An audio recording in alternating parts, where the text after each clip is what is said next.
Hey fellow creators, Ben here from Cinder Studios, and I just had two converging ideas which I think are worth talking about for another How to Be an Artist. I have no idea what part we're on at this point, so we're just going to roll with it.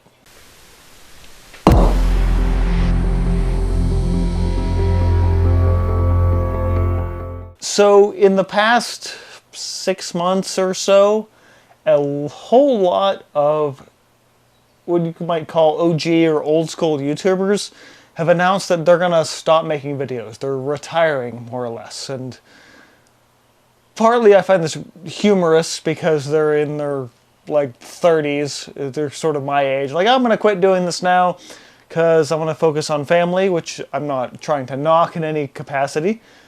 Or they're like, okay, this thing is done. I don't want to do this thing anymore. I want to move on to other things, different careers, all totally serviceable.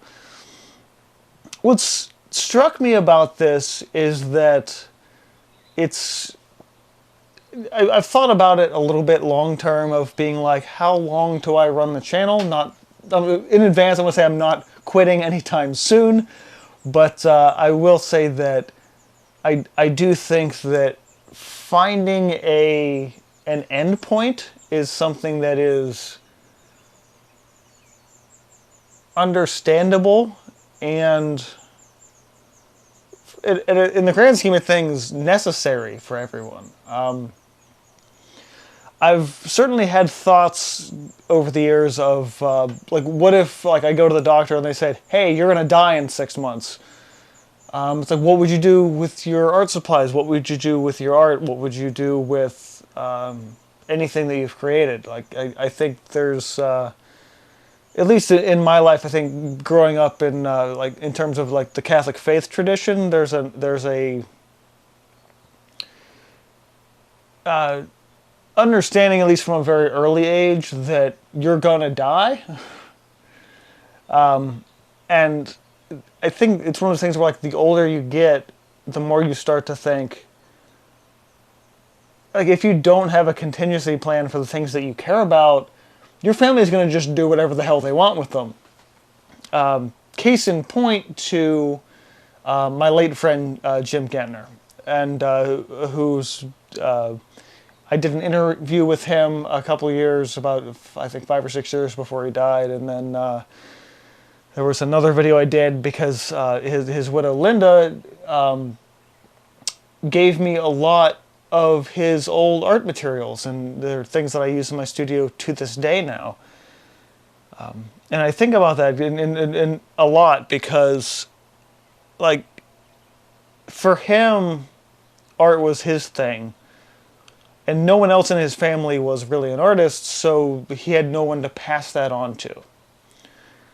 And this is something where I think the How to Be an Artist for today, I think, really sits. Also, my head is really shiny. It's hot as hell in here. I'm sorry if I'm not as composed as I normally am, but I am sweating in my own house. Anyway, that aside, I think it should be a thought that every artist has over a certain age. Now, I'm 34. I am hopefully nowhere near death. And I don't mean to make this morbid in any capacity, but I also know the demographic of a lot of people that watch my channel, in that they are people who are already into retirement. And I think it's worth thinking about and worth talking about for sure, of where do you want your art and your art supplies to go. And while I'm not necessarily going into a lawyer's office to create a living will at this point in my life, there are enough friends that I've confided in to be like, hey, if I suddenly disappear off this mortal coil, I want you to have these things.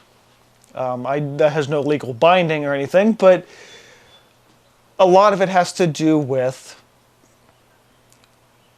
what is the most effective thing that I can do even in death as an artist.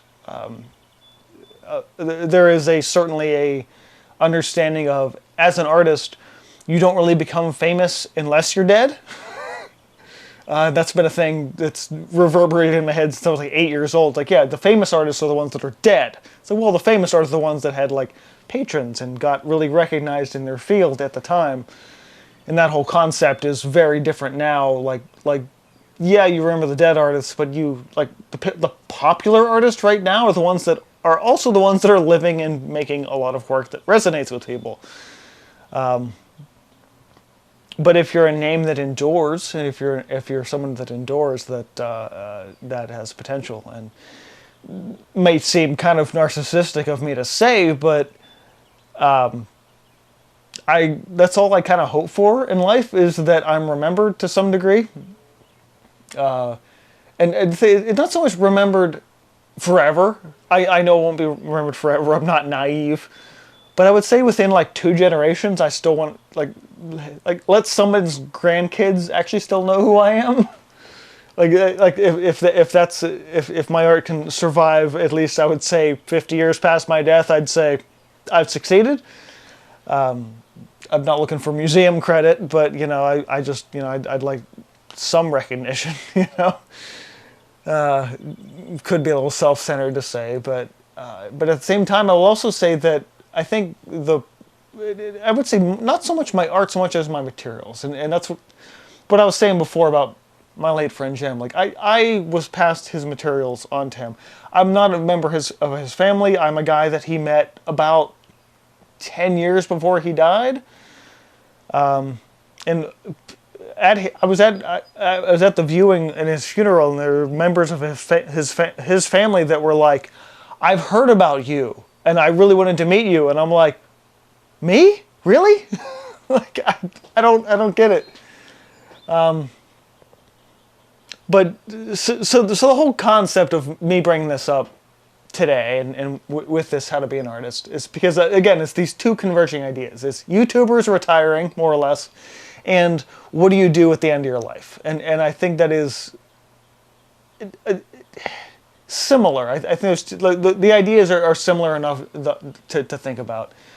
Because it also asks the question of, if I were to suddenly get a death diagnosis, again, I'm not terminally ill. I don't want you guys to think that this is some premonition of like, oh my God, he just got like, he went to the cancer center and he's gonna die. I'm not. But I do think about the legacy I'm leaving behind a lot, and it's something that a lot of people say, "Boy, I'm really afraid of death. I'm really afraid of dying." Personally, I'm not afraid of death. I'm afraid of what I'll leave behind for other, like the breadcrumbs for the rest of my family to pick up. And considering I'm single and don't expect to get married, likely a lot of that will fall to my brother and his kids. And I want to live my life and live my career, so to speak, my art career, in such a way that my friends and family don't have to pick up the pieces when I'm gone. I realize this is, again, morbid and kind of sad to think about, but weirdly enough, I would say 3 to 6 months, it's something it comes back in my head and I think about it over and over again. And I would say that the YouTube channel probably will get closed at some point. I will mark an end point. Hopefully that won't happen until I'm like 70. I have no intention of like not uploading videos anymore. At least in the current state of my mind. But there may come a time where I'm like, this project of the Cinder YouTube channel is done. And at some point, because I still deeply care about the community and deeply care about artists growing, I would hope that I could pass the curation of the channel on to someone. Sort of a Willy Wonka in the Charlie scenario. Of not necessarily somebody posting new videos that isn't me, because, more artistic narcissism, I guess, but someone to respond to comments, someone to carry on the legacy of the thing that I've built. But at the end of the day, if the end point is just, this is the last video, it's up for maybe 5 years, and then the whole thing gets deleted, I think that's okay too. because I think here's the grand scheme of things as a visual artist. Nothing you make is permanent, period, and you have to know that going in. The works that are preserved through museums and curators and conservators are done so out of the love of the people that own the art. So while I might have sold a painting for $50 20 years ago, at this point 15 years ago, because I'm not that old, but I would like to think that that piece and the others I've sold with it that still exist in the community in my absence would still have the enjoyment of the people that own them. Some time ago, I can't remember who it was. It might have been fellow YouTube artist Psychra that brought this up to me, but it was the idea of, do you make art for you or do you make it for someone else? And for a long time, I was of the mindset that if you strictly make art for someone else, then you're selling out, basically. Like, oh, I'm just doing commissions. I'm just doing that. Like, everything is for them and nothing is for me. And I felt that was a betrayal of sort of like the internal artistic spirit or whatever of making something that you really want to do. But in the grand scheme of things, like art throughout history has been a series of commissions.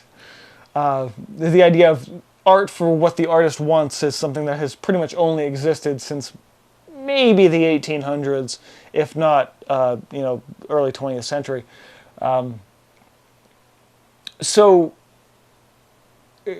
But there's also a balance of I make things that I like. And at least for me personally, it's everything that I make.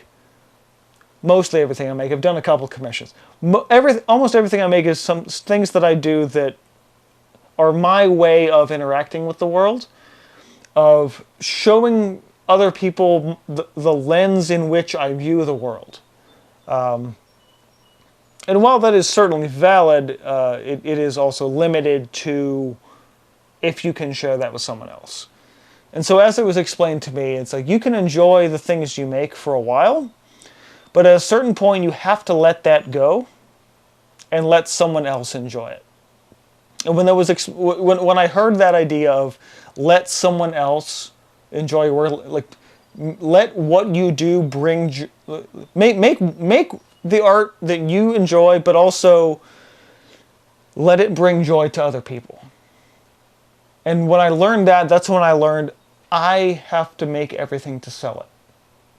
Not because I hate it, not because I'm trying to get rid of it. And there are a handful of pieces I've made over the years, and every single one of those is the one, are usually the ones I'm like, this one I'm not going to sell. This is a personal collection piece that when I do let go of it, I want it to go to the person, either the person that needs it or the person that wants it the most. Whether that be through financial means of I'm going to sell this to you, or I'm just going to give this to you. And I would say for a lot of those pieces, it's probably going to be more of I'm gifting this to you because you see the value in this that I see the value in it. So trying to wrap this up, I guess, is legacy. I guess is probably what I'm going to have to name. Probably have to name the How to Be an Artist subtext legacy. Regardless of how old you are, I think it's something worth thinking about. And for me, at least, where I'm at, both my, I'm saying both, somewhat both. My paintings, short of close family and friends that want certain ones, like the deep catalog, I want to go to the Red Fishbowl Gallery, where I show most of my work currently. Because at least the team there understands my work and knows how to curate it and knows how to sell it. As far as where that money goes after a piece is sold, I'm sure that would be a point of contention among both family as well as them.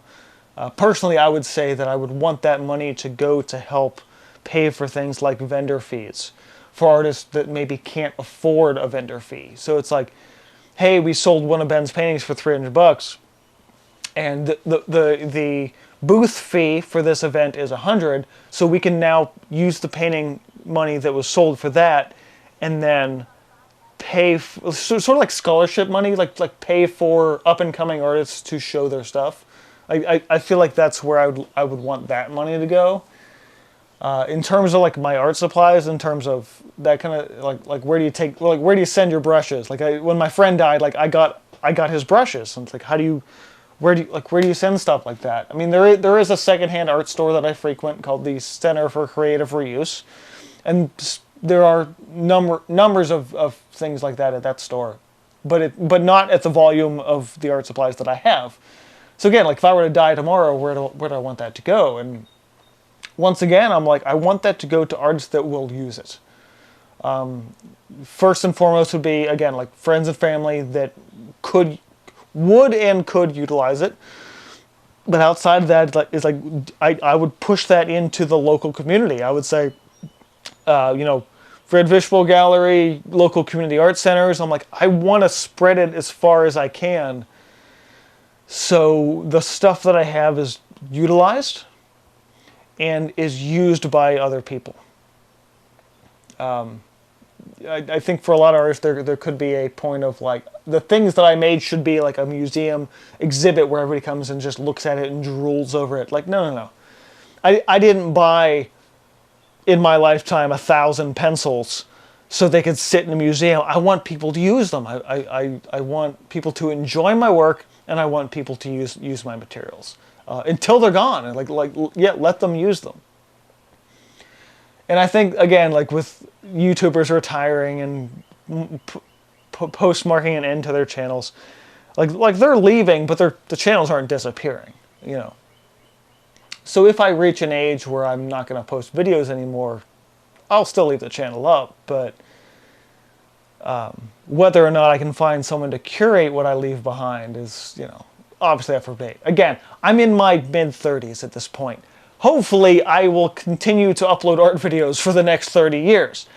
But there should be a contingency plan. And I think every artist of any level should consider what they're leaving behind. And that might make you a better artist in considering the kind of work you produce, the kind of art materials you accumulate, or I would say how much or how little. Maybe it's like, I don't want to leave my family with a studio's worth of materials they don't know what to do with and they're just going to throw away. Like, you want what you produce in the world to mean something to someone else. Maybe that's a little philosophical, but this whole series is too. So whether it be the art I produce or the materials that I collect, I think and I hope that eventually, when I'm gone, they will bring joy and inspiration to someone else. And I think that is the best end point I can have for this one. So yeah, let me know your guys' thoughts on this. I'm trying my best not to make this sound unbelievably morbid, but again, it's something I think about every now and then. I get on this mental tangent of being like, what and how would I like my art to be when I'm gone? And I think that's what it is how many people can I inspire and impact, both when I'm alive with this channel and making videos like this, as well as when I'm dead, and hopefully something I had or have or a painting that I made can inspire somebody to go on an adventure, go see the world, or make a world of their own. And that's all I can really hope for. So, weird, morbid topic or not, I hope you guys enjoyed this. If you did, let me know your thoughts and comments below, especially regarding this topic as a whole.